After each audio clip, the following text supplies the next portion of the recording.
বাংলাদেশের ছাত্র আন্দোলনের জেরে যেমন বাংলাদেশে ভারতীয়রা আটকে পড়েছে সেরকমই আবার ভারতবর্ষে কিন্তু বাংলাদেশ থেকে আসা এমন অনেকেই আটকে পড়েছেন।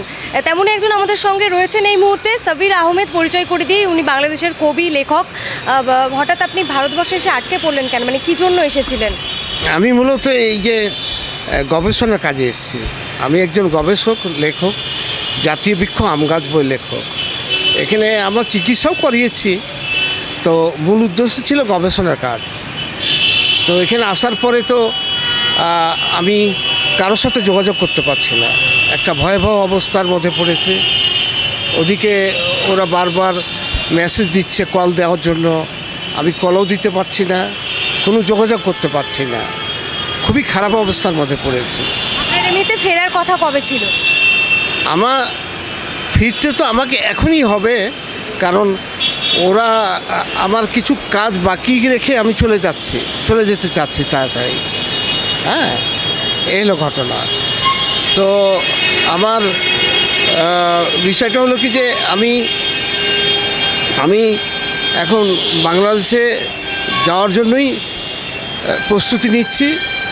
আর বাঁকুড়ায় গেছিলাম, ডক্টর শামসুর জোহা নামে একজন ব্যক্তি, বাংলাদেশের রাজশাহী বিশ্ববিদ্যালয়ের শিক্ষক। উনি দেশের জন্য প্রথম শহীদ হয়েছিলেন। ওনার জন্মভূমিতে গেছিলাম ওনার খবর নেওয়ার জন্য, তো কিছু তথ্য পেলাম না। এই হলো ঘটনা। বাংলাদেশের বাসিন্দা আপনি, এই যে ছাত্র আন্দোলন যে ওখানে শুরু হয়েছে, এটা কি 2018-তে আমরা জানি তারা আন্দোলন করেছিল এবং হাইকোর্টের যে রায় দেওয়া হলো কোটা সংস্কার সম্পর্কিত, তারপরে তারা আবার আন্দোলনে নামলো। এটা কি সত্যিই মানে এই সময়ের পরিপ্রেক্ষিতেই, নাকি এই আন্দোলনের বীজটা অনেক আগে থেকেই বপন হচ্ছিল? এই আন্দোলনের বীজটা আগে থেকেই বপন হয়েছিল। এই ছাত্র আন্দোলন, কোটা আন্দোলন দীর্ঘদিন ধরে চলছিল।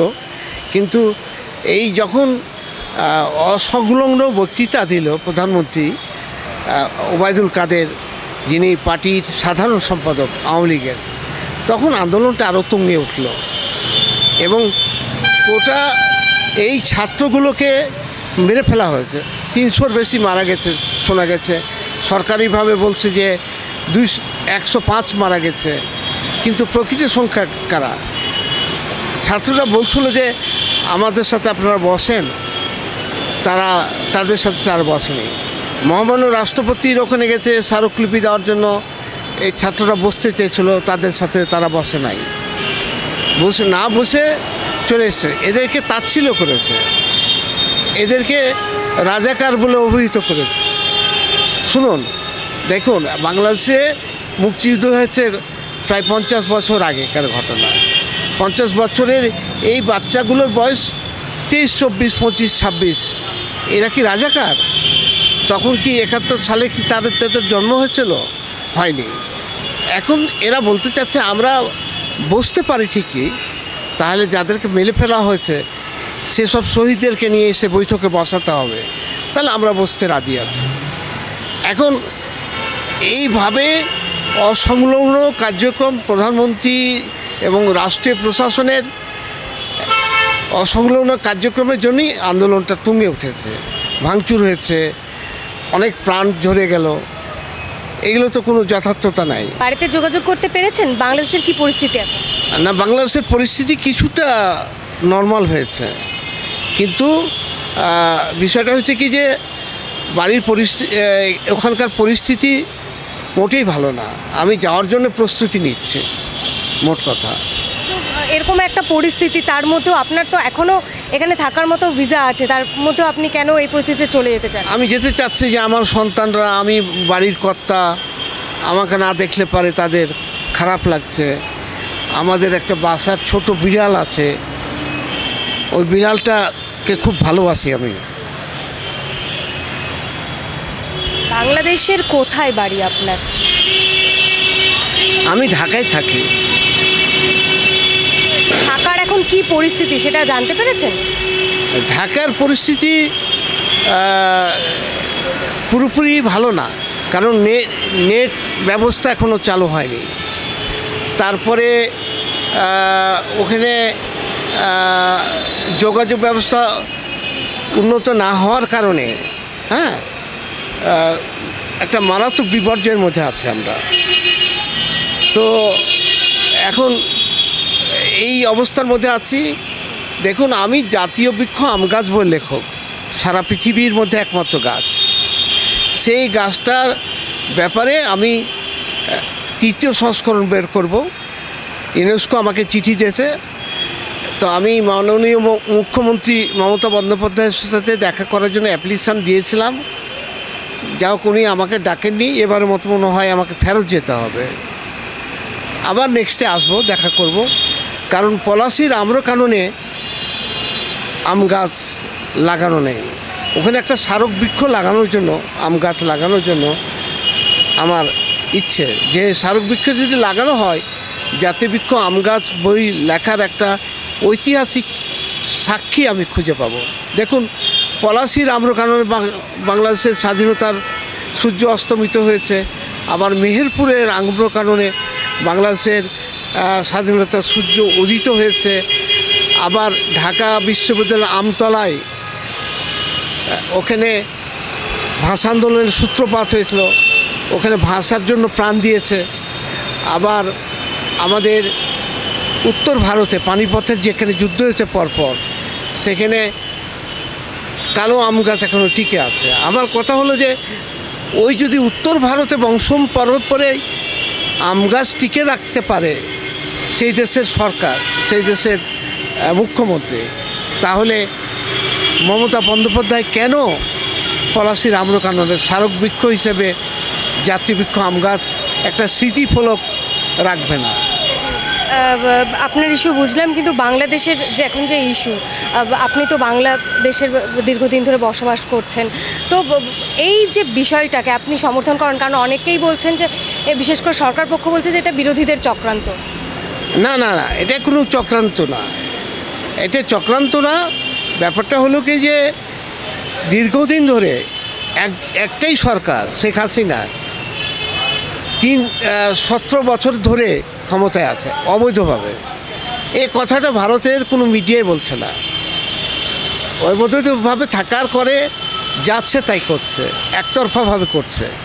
এবং এখন যদি বলে যে পশ্চিম দিকে সূর্য উঠেছে, সেটাই রাইট। এখন সত্যগুলো আড়ালে পড়ে যাচ্ছে, প্রকৃত সত্য ঘটনাগুলোকে আমরা কেউ জানতে পারছি না। তো যার কারণে এই আন্দোলনের ব্যাপারে যখন ছাত্ররা দাবি জানালো, এই সরকার যে তাদের আন্দোলন মারবে এটা তারা বিশ্বাস করতে পারে নাই। সরকারের প্রতি অনাস্থা তৈরি হয়ে গেছে। রাজনীতি দলগুলো, বিরোধী দলগুলো সরকার হটাও আন্দোলন করে ফেল করেছে, তারা ব্যর্থ হয়েছে। এই ছাত্ররা, অতি অল্প বয়স্ক ছাত্ররা এই আন্দোলন করেছে।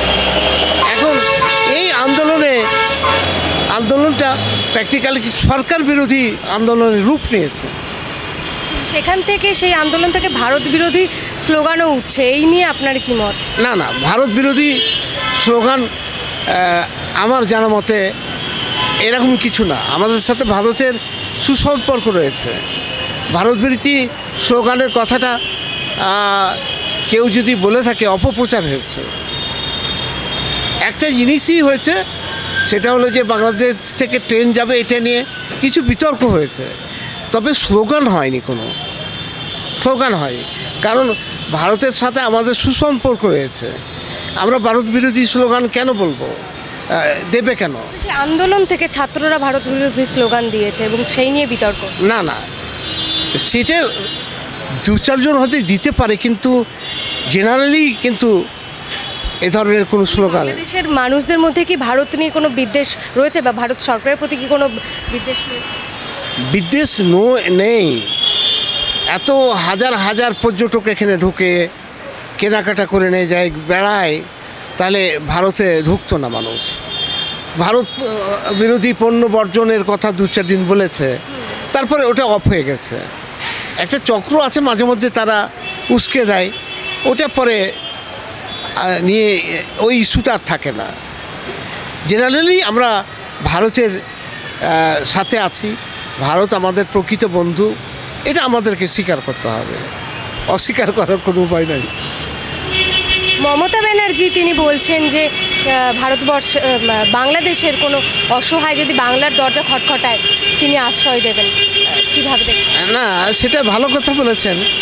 এখন প্র্যাকটিক্যালি কজনকে উনি হেল্প করেছেন এবং আশ্রয় দিয়েছেন, এটা আমার মনে হয় তোমরা খুঁজে নাও, খুঁজে নিলে বুঝতে পারবা, আমি তো বলতে পারবো না। আপনাকে কি কোনো সমস্যার সম্মুখীন হতে হয়েছে যখন বাংলাদেশে এই সমস্যা তৈরি হলো? ভারতবর্ষে কোথায় থাকবেন, কিভাবে কি করবেন, কিভাবে ফিরবেন, এই নিয়ে কি কোনো দুশ্চিন্তার মধ্যে পড়তে হয়েছে? না না না, এরকম কোনো বিষয় নিয়ে আমার কোনো সমস্যার মধ্যে পড়তে হয়নি। একটু হোটেল ভাড়া বেশি ছিল, সেটা যা হোক আর কি, পরে হোটেল চেঞ্জ করেছি, এইটুকুই, আর তো কিছু না। এখানে যুব কেন্দ্রে উঠেছি, এখান থেকে আবার চলে যাব বাংলাদেশে।